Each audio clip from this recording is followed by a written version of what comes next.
ঘরের মধ্যে দেখেছে আল্লাহ, রমজানের বাইরেও দেখেছে আল্লাহ। পানি খাইতে গেলে রোজা ভেঙ্গে যাবে, খাও না আল্লাহর ভয়ে। রমজানে দেখেছে আল্লাহ, রমজানের বাইরে বাহিমা পাখি মাছগুলিতে ওই সময়ও দেখেছে আল্লাহ।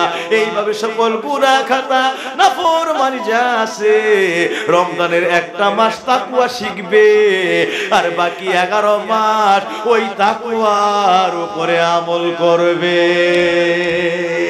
আমার আল্লাহ কয়, ইয়া রাসূলুল্লাহ, আপনি জানায়া দেন, ওয়া আম্মা মান খাফা মাকামা রাব্বিহি ওয়া নাহান নাফসা আনিল হাওয়া ওয়া নাহান নাফসা আনিল হাওয়া ফাইন্নাল জান্নাতা হিয়াল মাওয়া।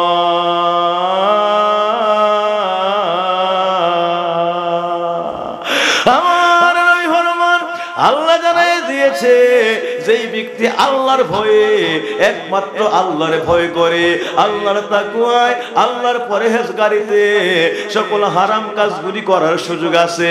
ও বান্দা, ফ্রিজ খুলে পানি খাওয়ার সুযোগ আছে, আল্লাহর ভয়ে খায় না। ঘরের মধ্যে জিনা ব্যভিচার করার সুযোগ আছে, আল্লাহর ভয়ে করে না। মানুষকে প্রতারণা প্রপঞ্চনার কত সুযোগ, এরপর আল্লাহর ভয়ে করে না। এইভাবে ওজনে কম দেয় না, দুধে পানি মিশায় না, সুদের কারবার ঘুষের লেনদেন করে না, সবগুলি হারাম থেকে নিজকে পরহেজ করে আল্লাহর ভয়ে আল্লাহ দেখতেছে।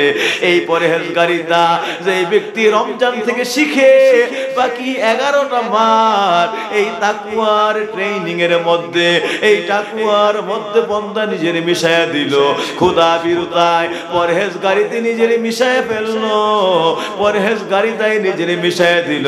আমার আল্লাহ কোন, ফাইনাল জান্নাত হিয়াল মাওয়া, এই বান্দার মহা গন্তব্য, এই বান্দার মহা সিংহাসন, মহা আশ্রয়, আমি আল্লাহ সর্বশেষ স্টেশন, আমি আল্লাহর জান্নাত গুলিরে বানায়া রাখছি। সুতরাং এই তাকওয়া যার মধ্যে আছে, রমজান থেকে এই তাকওয়া শিখবে আর সারা বছর এই তাকওয়ার আমল করবে। রমজান হলো তাকওয়ার ট্রেনিং এর মাঠ, এই জন্য রমজানের এত দাম। এটার মধ্যে রহমত আছে, এটার মধ্যে মাগফিরাত আছে, এইটার মধ্যে নাজাত, জাহান্নাম থেকে মুক্তি লয়া আল্লাহর জান্নাত পর্যন্ত চলে যাওয়ার টিকেট এই রমজানের মধ্যে আছে। সুবহানাল্লাহ। তাই এই মাহে রমাদানের আমল, এই ট্রেনিং, তাকওয়ার শিক্ষা, এই আমল আমরা করতে চাই কি চাই না? আরো জোরে বলেন, চাই কি চাই না?